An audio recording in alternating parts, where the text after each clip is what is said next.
I think most people know Khazar already. She has been visiting NIH since I think almost 2 months now, or 1 month. About to be 3 months. In 2 weeks. You're here until end of November. Khazar is an expert in hippocampus. She has done previous postdocs in Lund, I believe, on hippocampus, and also in Bochum, where you were scanning on the 17 in Essen for laminar stuff. So she's visiting us to do layer-fMRI hippocampus with VASO, which might be part of the presentation. And your title is Deep Dive into Hippocampus from a Laminar Perspective. Okay. Thank you so much, Renzo. Before starting, I'd like to thank Renzo, Peter, and everybody at FIM Group for having me here. It has been a happy and very productive 3 months of my life. Thank you for having me here. So, as the title suggests, I will be focusing on the hippocampus and try to explain you why it is difficult to do hippocampal imaging and what can we do to mitigate the challenges. A little bit of background: the hippocampus, or as I call it, little tough guy, is a very important region for core cognitive functions, including memory and spatial navigation. So the problem is that, well, it's not a real problem, but despite being a fairly small region, it's not a uniform structure. As you can see here in this image, it is made of multiple subregions. Shown in orange is called cebiculum, and then we have 4 regions of cornu ammonis with different colors ranging from green to basically cyan. There is another structure known as dendrite gyrus, here shown in blue. And we have also a little bit of, it's not actually a structure in its own, but it's made of apical dendrites that are connecting the pyramidal cells to entorhinal cortex input. And this region is called stratum radiatum lacunosum molecular. Very difficult name, I know, but in short, we call it SRLM. So if you just type hippocampus in PubMed, you will see tons of studies. It has been studied heavily, particularly at macro scale with a traditional resolution of 2 to 3 millimeter voxel size. But if you want to investigate it from a mesoscale perspective, then things start to change and it becomes more difficult, because hippocampus is a challenging target for layer-fMRI. And after having gained some experience working with this tiny structure, I would say that it's a different beast with respect to the neocortical regions for several reasons. One of them is because of its anatomical location and its folded structure. It is deep down in the brain and somewhat close to the ear cavities. Therefore, we have signal dropout in the hippocampus, and also its laminar structure is different from the neocortex. So in neocortex, we have the 6 layers, the famous 6 layers. In the hippocampus, it's part of allocortex, not neocortex. There we have a 3-layer structure, and its macrovasculature, as I'm gonna show you later on, is also different from the neocortical region. So whatever your mindset is about laminar fMRI in primary visual cortex, M1 or other cortical regions, please in this presentation set them aside, because they are not gonna be applicable for the hippocampus. So the overarching aim of my research is to see what can we do to harness the current advancement in MR hardware and the advanced sequences that are available on top of the recently developed analysis packages. How can we combine all of them together to be able to study hippocampus in more detail? So in today's talk, I'm gonna briefly talk to you about one of my studies that has been done back in Germany. And it's about the investigation of laminar profiles of the hippocampus during spatial navigation. And the second project would be your right side, is about our collaborative work with Renzo here, where we are trying to implement and optimize VASO to do some layer-fMRI studies of the hippocampus using an autobiographical memory task. So now starting with the spatial paradigm, basically what we have collected in Essen is a two-session fMRI study with bold contrast where we could collect data from almost 40 individuals. It's nothing particularly interesting or fancy. It's just that MP2 range image, and what you see here, I have also shown the shorthand longer inversion recovery images of the MP2 range sequence. The green box actually shows the image that I am using for segmentation of the hippocampus into subfields. So I'm not using the MP2 range image per se, but rather the short inversion recovery image because it has a T2-like contrast. Then, if you are interested in other medial temporal lobe structures, like amygdala, entorhinal cortex, parahippocampus, which I am, but I'm not going to talk about this in this talk, then you also need to acquire turbospin echo T2 weighted images, and with this type of image you are able to segment other medial temporal lobe structures. And in day one we also acquire two bold data sets with the isotropic voxel size of 0.8 millimeter, and try to remember some of these parameters because I'm going to come back to them later, with especially about the grappa and flip angle, which is 4 and 14 degrees in this case. And I forgot to mention, if you have any questions, feel free to interrupt me whenever you want. So the second day is only for acquisition of 6 additional fMRI data sets. And if you wonder why we need to acquire so many data sets, it makes it in total 8 functional runs. The reason for that is that hippocampus is difficult. You need to acquire as many data as possible to get some relatively good looking signal. And I have a quite complex event-related design based on a spatial learning test. I'm going to show you in a second how it looks like. And the task is self-paced, meaning that we don't have a fixed number of time points. But once the subject is done, the operator manually terminates the scan. So this is how it looks like. We show an object to the subjects, ask them to imagine the location of this object in a virtual arena. And now they start to navigate in this circular virtual arena and then drop the object when they think that that's the correct location. Soon they will get a feedback that you are about to drop the object. This was too far away from the correct location, therefore they got a negative feedback.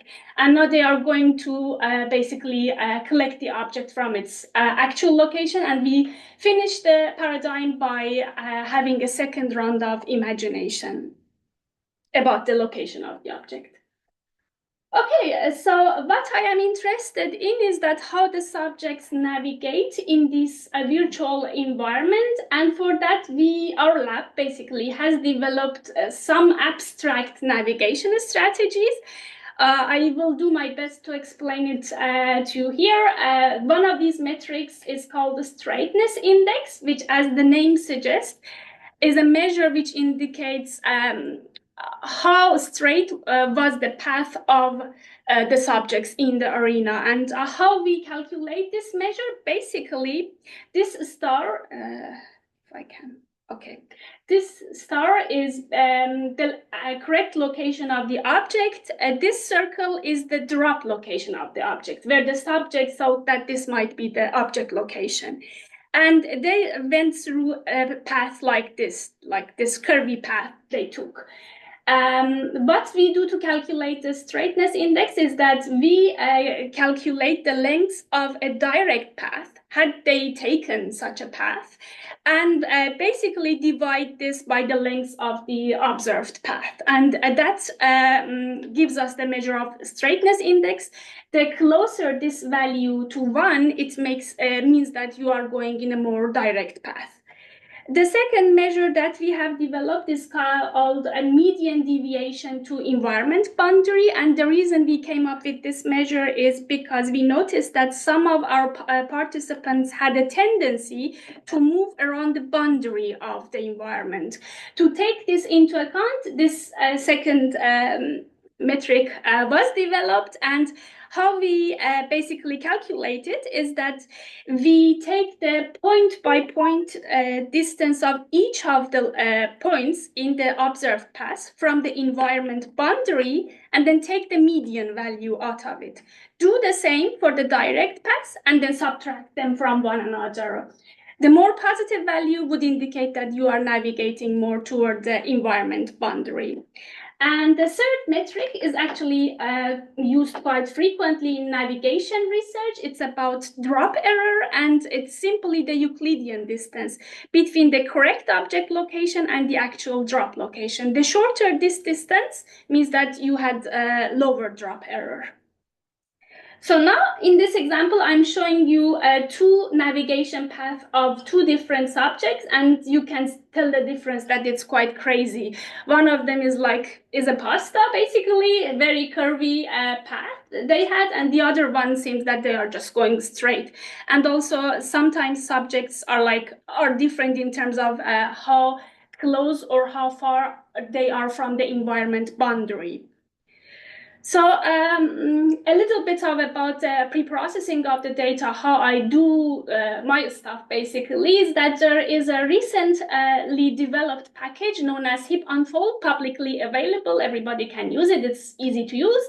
And it's called hipUnfold, which follows basically same principles as FreeSurfer. It allows you to not only segment the hippocampus into subregions, but also gives you surfaces of the hippocampus, the inner and outer surface. I hope you can see it. The inner surface is in black, and the outer surface here is depicted in white color. And I also have a semi kind of working denoising algorithm. It's nothing particularly fancy, but the way I take care of noise in my data is basically by using an approach known as ACOM-core. If you have worked with resting state of MRI data, you are probably familiar with ACOM-core. It's an ICA-based method. I give a cropped mask of CSF and white matter mask to this algorithm, and then ask the MATLAB script to find 5 main components of the signal in the CSF and another 5 for the white matter. Combine it with motion estimates, it makes 16 variables of no interest, and then I give these metrics to AFNI command 3DT project, which is literally what this function does is regress out nuisance variables out of your data. And this is how I do the denoising of my data. If you ask me why you haven't used Nordic, I'm gonna be honest with you. The answer is simple. I learned about Nordic at a later stage. Pre-processing of these data takes ages. It's about 40 subjects. And when I learned about Nordic, I had already pre-processed all of my data sets. So I didn't want to go back to square number one. That's the honest reason why I haven't used Nordic. Then about how we do the sampling of the hippocampal surfaces is that we have a custom-built MATLAB function, which equidistantly we sample 20 bins between the inner and outer surface of the hippocampus.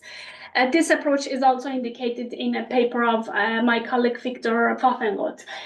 And yes, additionally, I also sample another 10 bins from the inner surface of the hippocampus to account for SRLM, or the region that I mentioned earlier that is made of the apical dendrites. Well, now this is the part that I mentioned earlier, that you have to set aside all your assumptions about like predictive coding, feed-forward, feedback connections in the hippocampus. So let me explain you how it works in the hippocampus. So the major source of input to the hippocampus is from the entorhinal cortex. The superficial layers of the entorhinal cortex send input to hippocampus, not to only one subregion, but three subregions, and altogether these three subregions make it the three synaptic pathway. So let me explain you how it works.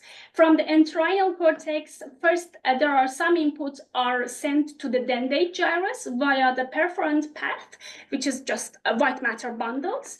And then again, there is another input being sent from the entorhinal cortex directly to CA3 region, and another part of the information goes to a CA1 subregion of the hippocampus. But that's not the end of the story. Then the gyrus is connected to CA3 via Mosey fibers. CA3 sends the input that it receives to CA1 via Schaffer collaterals. And in the meantime, it also makes connections with itself. So some neurons inside the CA3 also connect with like neighboring neurons that are part of CA3. These connections are called recurrent collaterals. So it's quite complex and methy. And at the end of the day, CA1, also there is subiculum input not shown in this figure. CA1 and subiculum together send outputs basically to deeper layers of the entorhinal cortex. So see, it's very different than feed-forward and feedback connections in the neocortical regions. And what I'm going to show you in the next slide does not include CA4 and dendrite gyrus for two reasons, mainly because these two structures are very tiny, especially for CA4. I know that some of neuroanatomists have strong opinions that it is not a separate entity. And second of all, there is quite a good consensus in the literature that these two structures do not have laminar structures. At least for the dendrite gyrus, I know that it has only the granular cell layers, and that's it. So to the left, what you see? Maybe, sorry, yes? to go back. So this figure tells me we should rather do layer-fMRI in entorhinal cortex, not hippocampus. Or what do the different layers in hippocampus do, or what do they tell us? So is it that it's kind of input and output are different layers? Like if we can see CA1 upper and lower layers, that input and output are different, or what do we gain from layers in hippocampus here? Well, basically, there are two main mechanisms in hippocampus that have huge impact, especially if you investigate elderly population and cognitive decline. One of them is called pattern completion. That is happening in CA3, and this is when we see like something, and it reminds us of another thing. So in short, pattern completion would mean that being able to reinstate a full episode from partial cues, or a full stimulus from partial cues. And there is another mechanism known as pattern separation, which allows us to distinguish between similar experiences. Like every day we come to work and we almost take the same path, the same routine to get to work. But for some reasons, despite the similarity, we can tell what happened yesterday and how we made it to work today. So how this is possible? Because of the mechanisms of pattern separation that is happening in dendrite gyrus, for example. Especially as for pattern completion, that involves pyramidal cells in the superficial layers of CA3. So I know it's quite complicated, it's difficult, but the gain is that if you want to investigate like more high-level cognitive functions and how they are changing in elderly, especially remember the population is getting older. That's quite a timely topic to investigate. And on top of that, we have Alzheimer's disease, let alone that people in dementia field are not interested in these laminar stuff. But I think there is a huge potential for investigation. It's overlooked or like underexplored, but if we manage to get there, I think there will be quite it bears a lot of potential to provide us with big insights, basically. Does that answer to your question a little bit? So the pattern completion happens in the superficial layers of CA3, yes. And then the deeper layers do something else. Yes. Okay. Yeah. Thanks. Okay, great. Any other questions? Okay, cool. Okay, so here what I'm showing is just the quality control. To the left, I am showing how drop error of the subjects change as they practice and they do more functional runs. It's no big deal, but general rule of concept that if you practice more, your drop error decreases over time. And to the right, you see my little denoising thing. And we show that basically if you don't do the denoising, you will have gain in TSNR, and this difference is significant. What I'm gonna show you with the magic that I have been doing here with Renzo is that there is a big gain in the TSNR than what I have presented here. So back into the final results of how the laminar profiles of the hippocampal subregions associate with my navigation strategies is that what I do here, I'm not working on delta signal change or anything like that.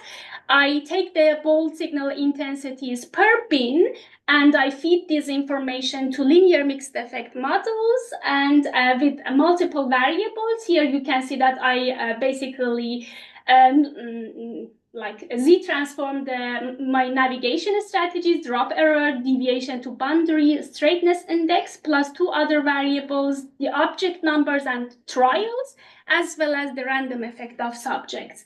And this plot shows the associations of like beta estimates for basically drop error and how they change. Overall, we see a decreasing pattern in bold signal as your drop error increases. Why I say that? Because pay attention to the y-axis values and you would see that overall they are negative.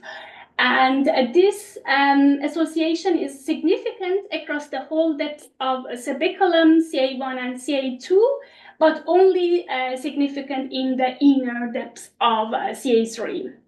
So you may ask me about the draining vein bias, how I account for it. Well, the answer is that, well, when I first told you that you have to forget about the draining veins in the neocortical regions, here it is the illustration of it. Much of our knowledge in the hippocampus about its macrovasculature comes from the work of late neuroanatomist Henry Duvernoy. And here you can see that a hippocampus has two sources of veins, and one of them passes through the inner surface, if I can't show it with my mouse, passes through the inner surface of the hippocampus. The other vein goes through the outer surface of the hippocampus. So at this moment, I don't have really a way to account for the draining vein bias. But what I can tell you here is that if there is a bias toward the draining veins in my bold signal in cerebellum and CA1, this should be more pronounced in the inner surface where I have this big vein over here.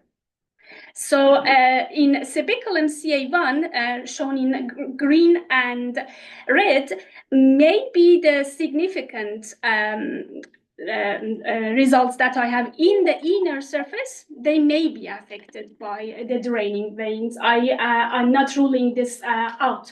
But in the outer layers, there is not much of a vein contribution. So I would trust these findings on the outer surfaces. And the opposite goes for CA2 and CA3. So they are more closely located to the vein that is around the outer surface of the hippocampus. So if anything going on in the outer surface for CA2 and CA3, that may be somehow driven by the vein effects, but in the inner regions for CA2 and CA3, I would trust my results. So let's see now how the bold signal in different subregions correlate with the movement toward the environment boundary. And what we can see in this plot is that overall there is a positive contribution meaning that as you move more and more orient yourself toward the boundary of the environment, your bold signal in the different subregions of the hippocampus increases overall. But I accept that in like between inner and outer surfaces, the pattern of the signal looks quite different. And this is significant across the whole depth in all 4 subregions. And finally, this is the plot I like the most. How the bold signal profiles correlate with the straightness index, with like the direct path that you take, basically. Here we observe opposite relationship for between cerebellum CA1 and CA2 and CA3. In CA2 and CA3, we see that as you move in a more direct path, the bold signal patterns decreases across the depths, and this is significant. Whereas in cerebellum and CA1, when you move more and more in a direct path, your bold signal increases, and this is only significant in the SRLM region and the inner depths, but not in the outer depths of these 2 subregions. To conclude this study, I would say that our results show that in general, bold-based laminar fMRI is feasible, doable in the hippocampus, but we are not the first group reporting it. Before us, there have been some handful of studies going in that direction, that it is in general possible. We also see a negative impact of drop error on the hippocampal activation, and the subregions of the hippocampus have a positive contribution to orientation toward the environment boundary.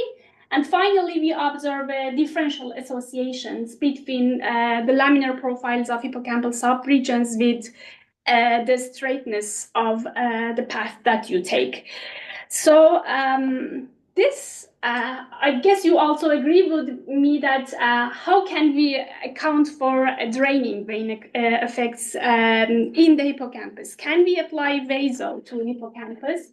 This has been the question that had occupied my mind for quite some time, and that's why I approached Renzo, asked him whether he would be interested for a collaboration, and since he's a nice guy, he said yes. This is like my acknowledgement slides from the colleagues without whom basically this project would not be possible. So now I'm gonna shift gears and talk about the project that I have been doing here at NIH. And I guess you all know better than I do that bold signal can show some spurious effects toward the superficial layers near, basically close to the pial surface in the neocortical regions.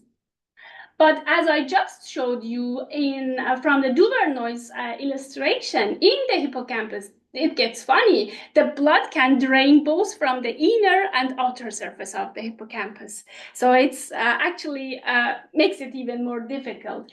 There are also some methodological challenges. Some of them are specific to vaso, like there may be short arterial arrival time, which cause inflow effects, and I believe the other 2 mentions are not necessarily vaso-related, but probably more layer-fMRI related, and they are like the large field of view and the eddy currents that are seen more often in the deep brain regions, and also low TSNR values that we may have because of the distance of RF receivers. If I am wrong, correct me, Renzo. I'm not a physicist, so here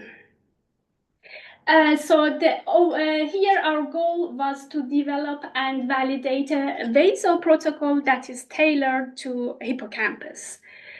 And ever since I joined here, we have been able to scan 7 subjects 10 times. Some of them were like repeatedly scanned, and we have literally scanned in all 370 scanners at NIH with both STX and PTX head coils. We have always disconnected the 3rd order shim to reduce the gradient resonance artifacts, and that actually helps. So here, what I'm gonna show you, we start not directly with Vaso, but we start with my sequence, bold sequence, 3D gradient echo API sequence that I had from SN. And we decided to see how we can optimize this sequence, and then from this go to Vaso. What I'm showing you here is like acquisition that covers both hippocampi. And here I was clever enough. I used Nordic this time, and you see that around the hippocampus, the average TSNR is in the order of 17. Then we thought, okay, what happens if we go for a sagittal acquisition only covering one of the hippocampus, basically go for unilateral acquisition. And since the field of view gets smaller here, and this is not the only thing we changed, we also changed flip angle, grappa, and many other factors.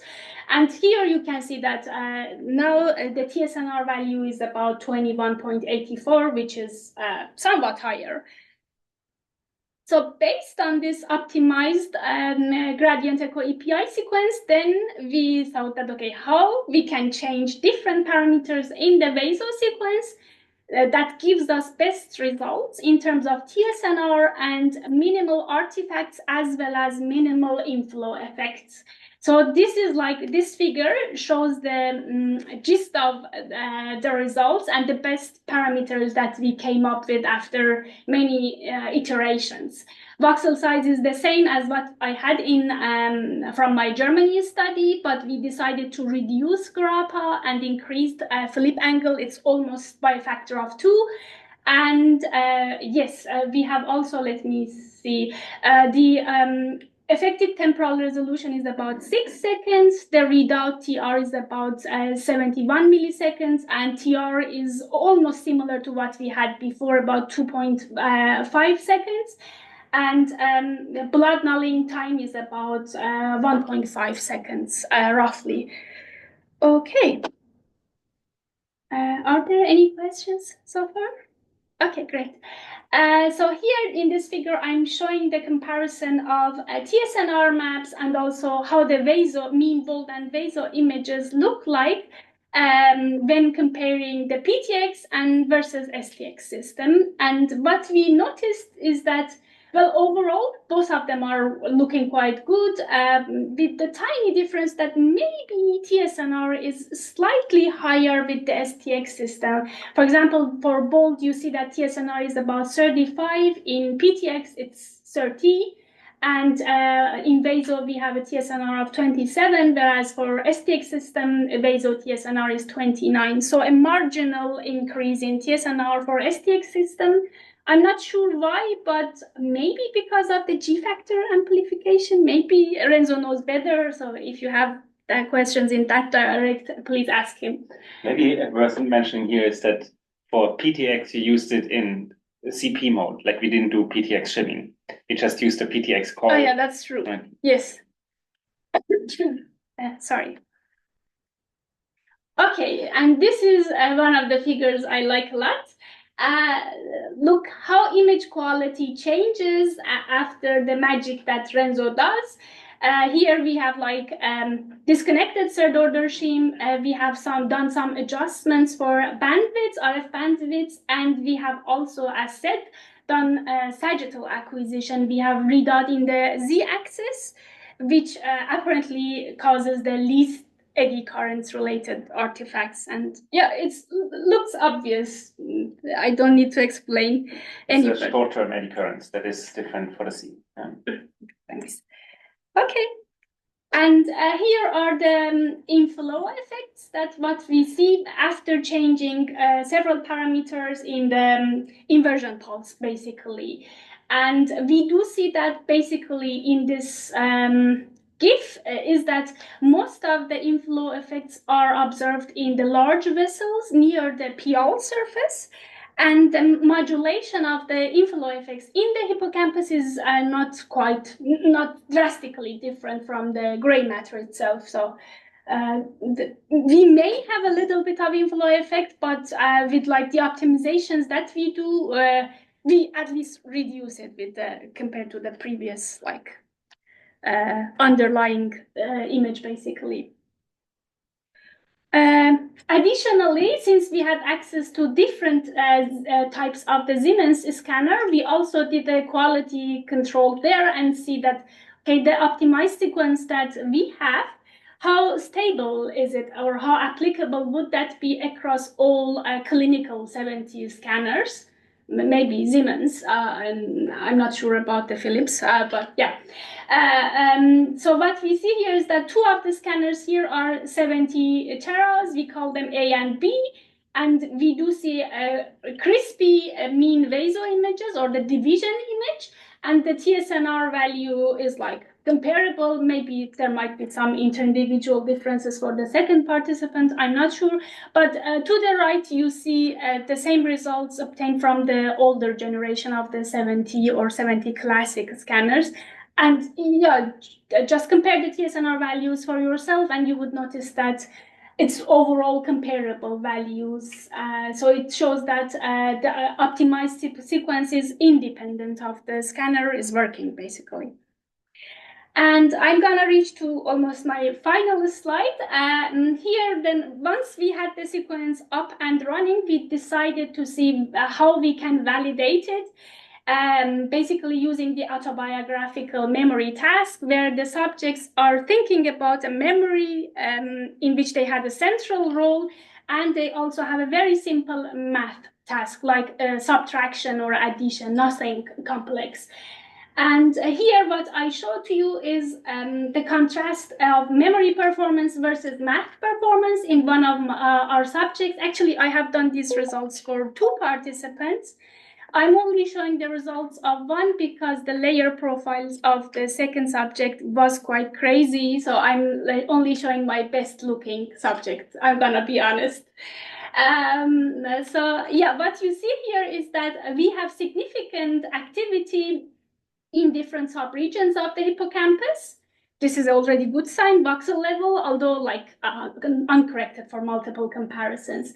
And I have also tried to show the laminar profiles of the bold signal in this subject. And to the right, you see a recent publication of my colleague Victor Pfaffenroth, who had used bold with the same memory task. And I just wanted to show here that basically, if you compare the parents, he had 9 participants, and the average black line shows the basically average profile for all of his 9 participants. And I think you would agree with me that overall, the pattern of bold profiles that I have for this participant is kind of consistent with what Victor had. So I think this is a good sign. And I also did the same for the vaso-based activity. Again, here, vaso does show some significant clusters in the different subregions of the hippocampus. And when trying to get the layer profiles out of these contrast map, what you can see is that, well, I'm not going to interpret anything here because it's too soon and maybe too complex to do any sort of interpretation. I'm not claiming anything here, very cautious. But what I noticed is that at least in CA2 and CA3 subregions, it goes completely in the opposite direction with respect to bold. So we need to basically delve deep into these laminar profiles and acquire more subjects. That is in the agenda for the future. So to summarize, I hope I could convince you that if you have a great physicist on board, you can implement vaso in the hippocampus. And our study, well, it's very preliminary stage, but I think provides a groundwork for future implementations of vaso in the hippocampus to understand its microcircuitry in a more comprehensive manner. And we intend to investigate the laminar profiles of both bold and vaso in more number of participants, and also provide a mechanistic interpretation, hopefully at some time.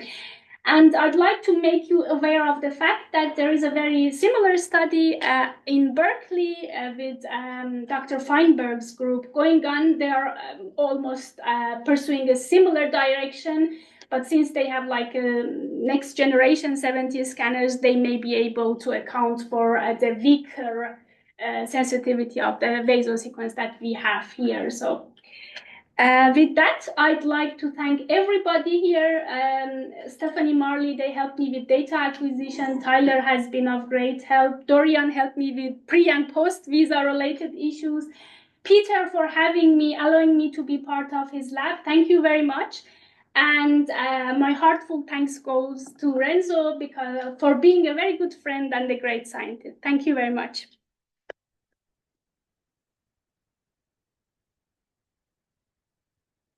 Happy to take any questions. I have one question, Hazar. Nice talk, thank you. What is the average thickness of the hippocampus subregions? Well, that's different from, there is quite some inter-individual variability.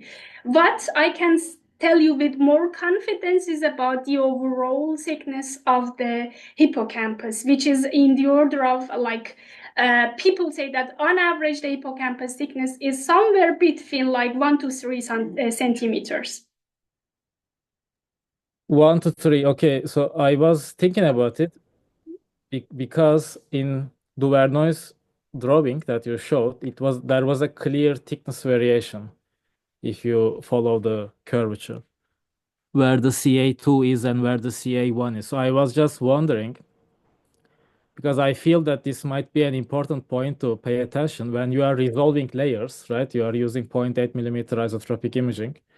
You might be just resolving more in the thicker regions of the hippocampus and not resolving too much in the thinner regions. So that's why I was asking, like, what is the average thickness? And I do feel that if no one reported these values, let's say in the imaged data sets, it would be good to establish like what are these numbers for each subregion, because then that would dictate your natural or like desired laminar resolution, right?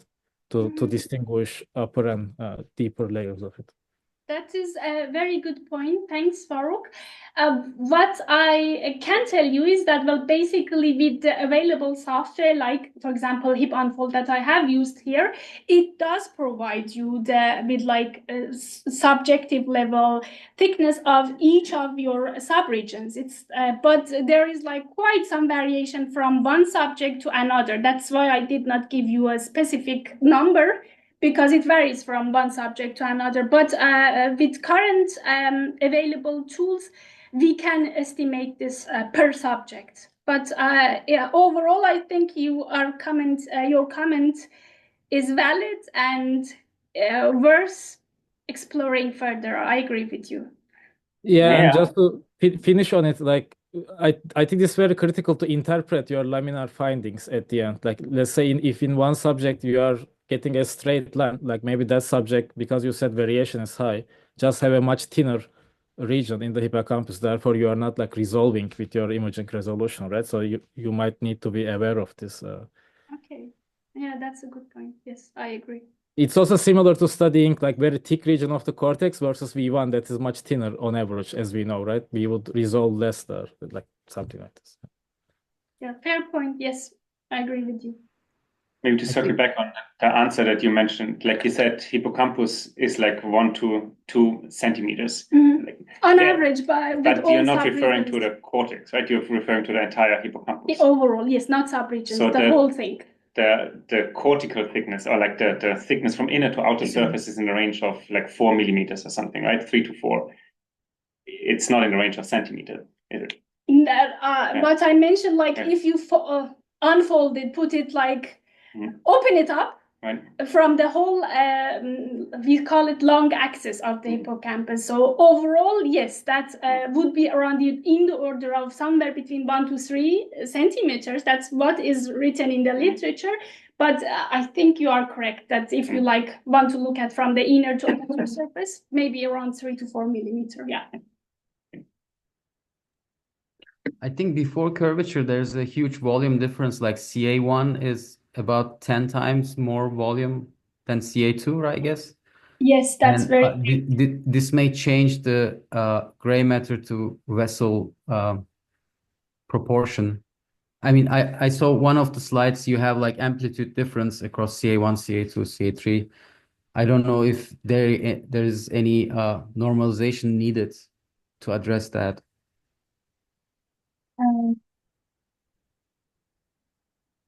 Because these are the average responses in the area, right? And CA1 is way larger than CA2. That is correct. Yes. Yeah, I haven't done any normalization, and well, your comment is 100% correct. This is something that should be I should take care of. Yeah, but these results are without taking those into effect. But you are correct. I agree. Thank you. Could I ask about the next slide, which is, I think, the most trustworthy one, where you have clear kind of layered distinctions across subfields? I like it as well. So what does it mean? Like you mentioned earlier that CA3 has auto-completion in the superficial layers and deeper layers do something else. Subiculum seems to do more stuff in the outer layer than the inner layer. What does subiculum do? And or like, what do the layers in subiculum do? Well, basically, here the results did not end up significant in the outer surface of the subiculum and CA1. And based on the Duvernoy's figure, I think we now know that if there is less drain effect in subiculum and CA1, that should be in the outer surface, right? Remember about that figure? So this part, what we see in the outer surface, turned out to be insignificant. So, and the region that I would have trusted the most, the outer surface, it turned out to be insignificant. So I'm not sure exactly what would not go to make any interpretation, given that my p-values did not turn up to be significant here. But what I can tell you here is that, again, forget about the feed-forward and feedback connections. But what we have here is that basically the inner surface of the hippocampus shows the entrinal input coming from the entrinal cortex, whereas the outer surface of the hippocampus is collectively showing the input from the trisynaptic pathway that I showed in the schematic figure before.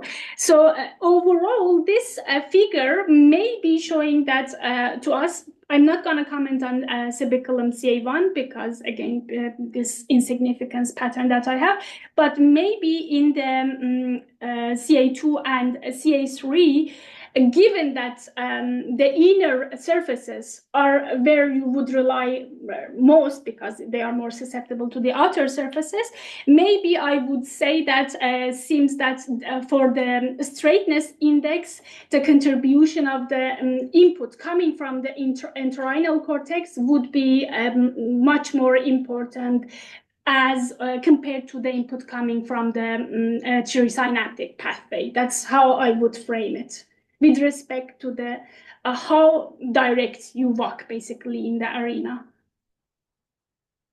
Gotcha. Does that make sense? The trisynaptic thing is there within hippocampus pathway where kind of CA3 sends to CA2 and then back to CA1 and Yes, the direct, right? So we call it trisynaptic pathway because entrinal cortex sends input to 3 regions. Then they gyrus CA3 and CA1. Collectively, this pathway, which in itself also shows a lot of further connections, it is called a trisynaptic pathway. So the outer surface of the hippocampus, whatever in terms of lamina we see there, would show contribution of the trisynaptic pathway. And if you find anything that is like largely dominated in the inner surface of the hippocampus, that would basically indicate more contribution from the superficial layers of the entorhinal cortex. Gotcha. So basically you are interpreting in your plots that you have kind of an overall negative signal, and then whenever it's more positive, this would be the input. Or are you suggesting that the input is inhibitory? Because overall the beta scores with straightness index were negative, right? Yes, that is correct. Overall, the pattern is a negative, But the important thing is that we have these differential associations that in CA2 and CA3 it goes it's like a further decreasing compared to subaquilum and CA1. And to me, it seems that given that if there is a vulnerability or susceptibility in CA2 and CA3, that should be more apparent or more pronounced in the outer surfaces, I would think that the contribution of the entorhinal cortex would be more reliable since I don't have anything to account for, these vein effects. I would say that the contribution of the entorhinal cortex input for a straightness index would be like more important or more highlighted. That's how I see this. But again, I'd like to emphasize here that we haven't literally closed this figure with like a final interpretation still. We need to further polish this, but that's my like intuitive explanation of this figure. Thanks. I have a question about this figure. Sure. Where are the error bars coming from? Basically, the error bars are for like all my subjects. I had 39 subjects, of which I excluded 7. And basically, 32 subjects were input from 32 subjects went into the linear mixed effect models. In each of these, I have 8 functional runs, 32 multiplied by 8 functional runs, and the error bars here shows the SEM values that I get from linear mixed effect models. So it's computed across subjects, not like across voxels. That's what I'm hearing, kind of, right? Like each subject has a line, and basically, like the variation of each line is reflected as a function of like the mean of the subjects through That's model. correct. Yes. Yes. This And is like. yeah, okay, good. Thanks for the explanation. Related to this, like when you have you plot like voxel-wise variation of the or like more regional variation across the hippocampus, because you have this unfolding stuff, right? So you have a unfolded version of the hippocampus. Like you can see where the signal is coming up and down. Is it like a homogeneously increasing, decreasing over the surface of hippocampus, or is it like more patchy? I'm just curious. I'm not sure I'm following you 100%. Can you maybe explain it again, please? Okay, so we are looking at the ROI summary of your results, right? This is what's happening in the whole hippocampus, in all subregions. I am just asking, and also across subjects now you are showing. I am wondering, or I'm curious about, within a subject, if you analyze more locally, like not pull together all the information at the ROI level, but look at the map of the hippocampus. Since like how is the variation there? Like do you have like hotspots in the hippocampus, or is it like all together going up and down together with the task? Well, I haven't looked at if you are like thinking about like plotting this a similar thing at individual level, or looking at the variations at the subject level, is that like what you are trying to refer? I think so. Yeah. Think of like a flat brain map that we are used to looking at, right? The whole brain flattened. I am imagining that, but I'm imagining hippocampus and then trying to imagine like, okay, like is it like the whole thing going up and down, or is it like pieces of... That's why I asked you about the error bars, because I was wondering what is the like the amplitude of the across voxels variations within the hippocampus versus the variation across subjects in the group level, because those two things can be very different in my experience in layer fMRI. The tail is sometimes different than the head of hippocampus, right? That is true, yes. But here we are looking at the subregions. If you want to look at the head and tail, then you have to follow another segmentation approach. So it's not necessarily the same thing. You can like look at the hippocampus from different angles. But head and tail, like the subregion, span across the entire length, right? It could be that within each subregion, the kind of anterior or posterior voxels actually do different things. Maybe this is true, very true. That is plausible, but I haven't looked into that yet. Again, a valid comment here. This is worth checking. I can do this. Yeah, but I don't have the answer for you at this moment. I'm sorry. Yeah, no, I was just curious. Like I didn't mean it as a you have to do it. I was just curious to Well, that's a understand. very Thank good you. suggestion. Actually, not difficult to do, but I just hadn't thought of it or haven't done it yet. It's definitely worth doing it. Thanks for the Sure. comment. Any other question or comment? If not, then maybe I stop sharing. Thanks a lot. So in 2 weeks we have Lunike. Yeah, thanks again. Thanks. In 2 weeks we hear from Lunike Fais about layer-fMRI with VASO and denoising and I think oddball paradigms in the auditory cortex. See you in 2 weeks.